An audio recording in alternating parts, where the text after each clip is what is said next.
A paz do Senhor, que o Espírito Santo, amado, esteja guiando os vossos corações cada vez mais e mais, e que vocês possam acreditar que toda esta palavra, toda a palavra de Deus é inspirada e útil para ti, querido.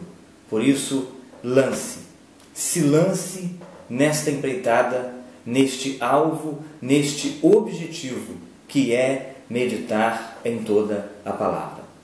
Nós estamos aqui no capítulo 11 de Atos, este livro fantástico, este livro que fala sobre a igreja de Cristo, logo após a morte de Jesus, a igreja vivendo os seus primeiros passos.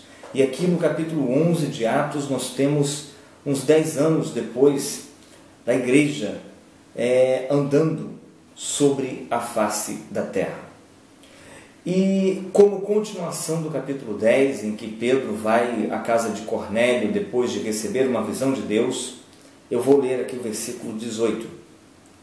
E ouvindo eles estas coisas, apaziguaram-se e glorificaram a Deus, dizendo: logo, também aos gentios foi por Deus concedido o arrependimento para a vida.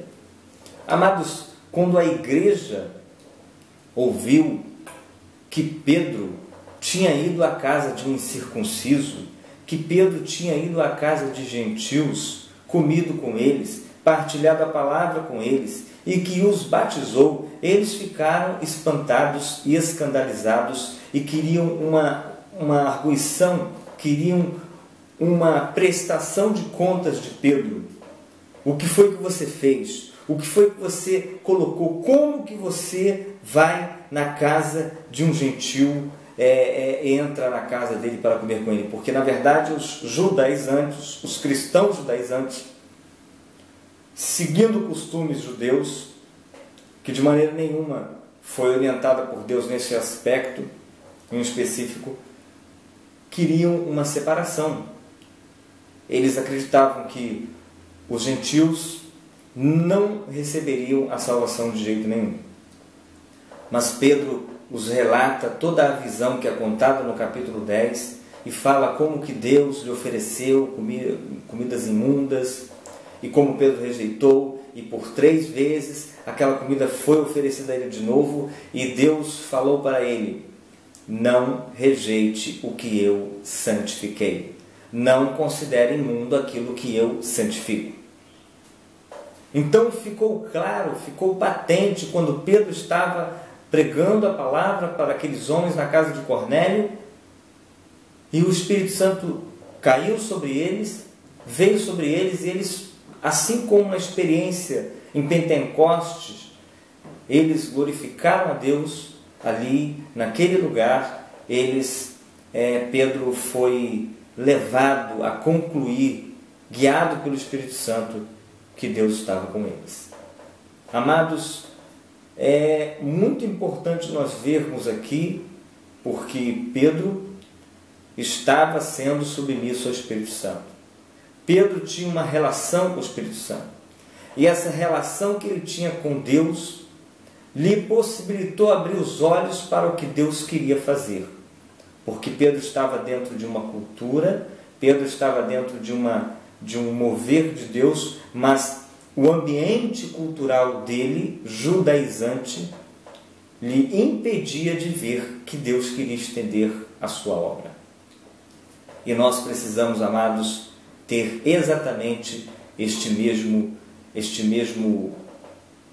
esta mesma atitude, a de Pedro, de estarmos constantemente, humildemente, sujeitos a Deus, em oração, pedindo a Deus a revelação do seu caminho, porque pode ser que o nosso entendimento da palavra não esteja completo, e é muito difícil que alguém tenha entendimento completo de Deus, porque entendimento completo só teremos na ressurreição. Então Deus sempre estará nos aperfeiçoando.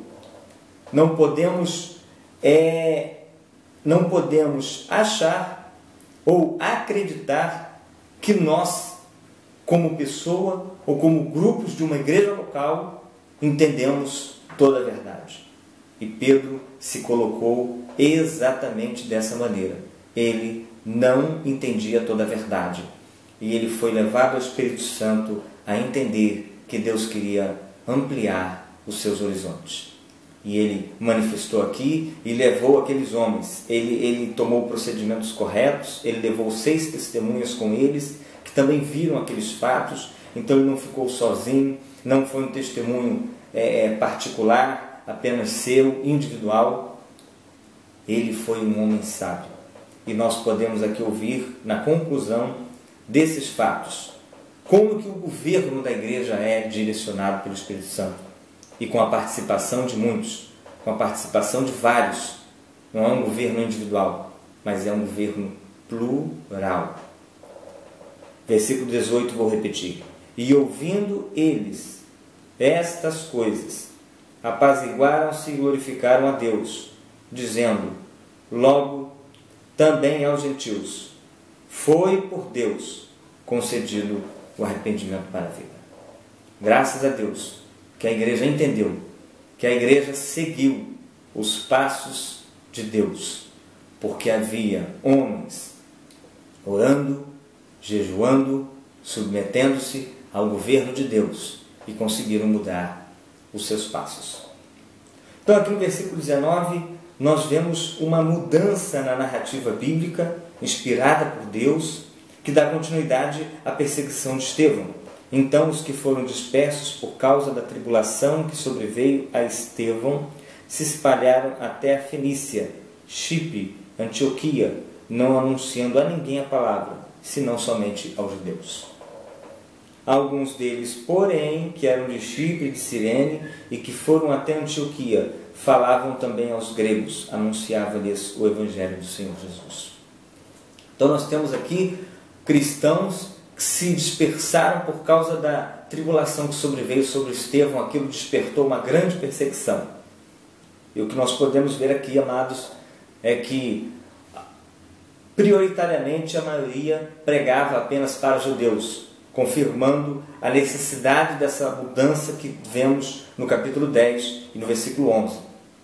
No capítulo 10 e no capítulo 11. E nós vemos também que alguns deles, porém, anunciava para todos, anunciava para os gregos, anunciava para todas as pessoas, mas não eram todos, e não era organizado, não era ainda da maneira que Deus queria, mas alguns faziam, não sei se com entendimento, mas faziam.